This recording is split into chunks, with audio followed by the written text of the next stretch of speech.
श्री गणेशाय नमः. ग्रंथ परिचय. लेखक डॉक्टर रामचंद्र प्रल्हाद भारनेरकर, PhD. संग्रहात कैलासवासी, लका तथा दादासाहेब देशपांडे. प्रकाशन विमल प्रकाशन, पुणे. प्रकरण 16, पान क्रमांक 50. ईश्वरवाद. जीवनातील वाईट अनुभवांचे परिणाम माणसाच्या मनावर झाले की तो निश्चितच निराश होतो. तो स्वतःच अशा वेळी आपण दुर्दैवात असे समजतो. हे जे दैन्य त्याच्या अंतःकरणात उत्पन्न होते ते काढण्यास काही उपाय आहे काय, हा प्रश्न अतिशय जिव्हाळ्याचा आहे. मनुष्य चिडचिडा होतो कारण मागील अनुभवाने माणसाच्या मनात एक प्रकारची ओढ निर्माण होते. हे दैन्य अशी विचित्र वस्तू आहे की जर कोणी दुसरा अशा माणसाची निराशा घालवण्याचा प्रयत्न करू लागला तर सांगणाराच स्वतः निराश होतो किंवा होऊ शकतो.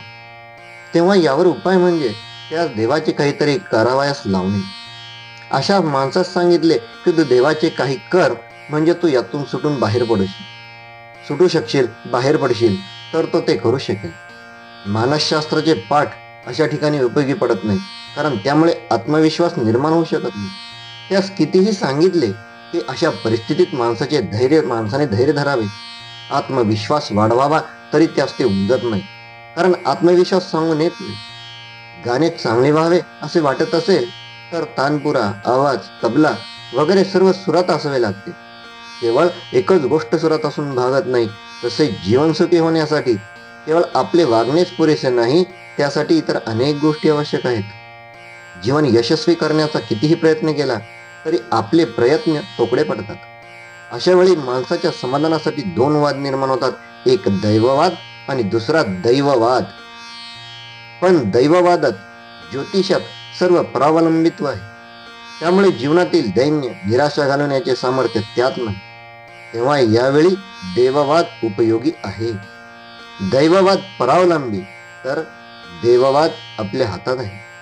अदैविक पक्षी यामुळेच प्रभावी ठरतो. देवळे, मंदिरे हे अंतःकरणातील कोंदटलेल्या आशेमुळे शिल्लक आहेत कारण दैन्य घालविण्यासाठी देवाचा मोठा आधार वाटतो. आपण देवाला पाहिले नसले तरी त्याची कृती आपल्या समोर असते. तो आपल्या भक्तांना पावल्याचा अफाट इतिहास डोळ्यांसमोर असतो व त्यामुळे त्याच्या अस्तित्वाची व कृपेची खात्री आपणास असते. मनुष्याचा स्वभाव जीवनातील आजूबाजूच्या वातावरणातून आणि जगाशी होत असलेल्या परस्पर व्यवहारातून तयार होतो. तेव्हा परमेश्वराच्या कर्तबगारीवर विश्वास व श्रद्धा उत्पन्न झाली तर दैन्य जाऊ शकेल, निराशा टळू शकेल. जीवनातील विपरीत अनुभवाने अस्ति नास्तिबद्दल विचार येतात. यावेळी ईश्वरवाद, अस्तित्व बुद्धी उपयोगी पडेल कारण ईश्वरवाद तुझ्या भाग्याचा तूच अधिकारी आहेस असा माणसास दिलासा देऊ शकतो व एकदा अशी भावना, हा ईश्वरवाद उत्पन्न झाला की तो टिकवावा लागतो. अशा वेळी उपासनेमुळे अनुकूल अनुभव आले की भक्तीच्या पाया तयार होतो. अनुभवातून कृतज्ञता व कृतज्ञतेतून भक्ती निर्माण होते. याचे भांडवल ईश्वर दत्त आहे. आत्मविश्वास जाणे म्हणजे जिवंत मरण व हे मरण टाळण्यासाठी अमृत म्हणजे देवाचे नाव घेणे. मात्र देवाचे नाव घेण्यामागे तो भाव व देवावर पूर्ण विश्वास हवा, नाहीतर ते नाम नाही. रामाबरोबर आराम आला पाहिजे, पण जर देव नाही अशी दैन्याची भावना माणसाची झाली तर त्याची निराशा भयंकर स्वरूप धारण करेल. उदाहरणार्थ साने गुरुजी केवळ ईश्वरावर श्रद्धा उत्पन्न होऊ न शकल्याने त्यांच्या निराशेने आत्महत्येपर्यंत मजल मारली. तेव्हा अशा निराशेला मरण अनावयाचे असेल तर देवाचा शोध केला पाहिजे. आस्तिक असतो त्यास अनुभव न आल्याने तो अधिक नास्तिक होतो व जसे जगता जगता जडलेला कोणताही रोग हा ठेवावयाचा नसतो, तो काढून टाकावयास पाहिजे. तसेच नास्तिकपणा जीवनातून निर्माण झाला तरी तो गेला पाहिजे. शिवाय नास्तिकपणा जीवन जगायला अपात्रच आहे म्हणूनही काढायला हवाच. म्हणूनच आस्तिकासाठी तसाच नास्तिकासाठी देवाचा विचार केला पाहिजे. जगात 2 शक्ती आहेत, एक विधायक कन्स्ट्रक्टिव्ह आणि दुसरी विघातक डिस्ट्रक्टिव्ह. सर्वसाधारणपणे या दोन्ही शक्ती समप्रमाणात मानल्या जातात.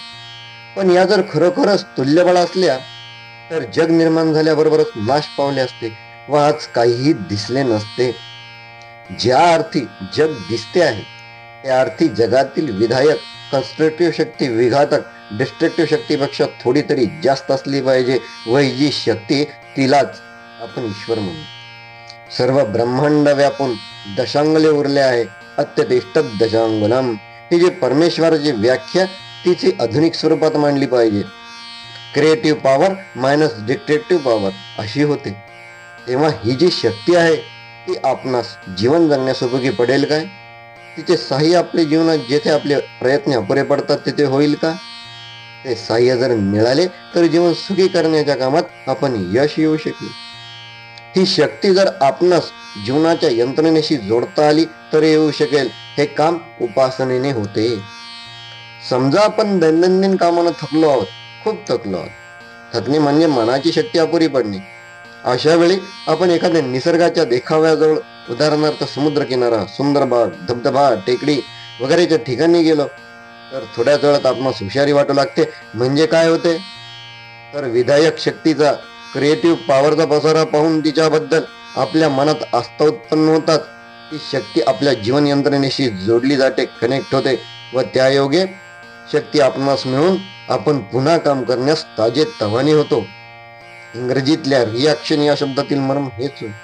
तेव्हा अशा तऱ्हेने ही शक्ती परमेश्वरी कृपेच्या स्वरूपात आपणास मिळणे शक्य आहे हे सिद्ध झाले. अनंत कोटी ब्रह्मांड नायक राजाधिराज पूर्णवादाचार्य श्री सद्गुरुनाथ रामचंद्र महाराज की जय. श्री सद्गुरुनाथ विष्णु महाराज की जय. श्री गुरुदेव दत्त मंगलमूर्ती मोरया. पूर्णवाद की जय. जय पूर्णवाद. जय शिवराम.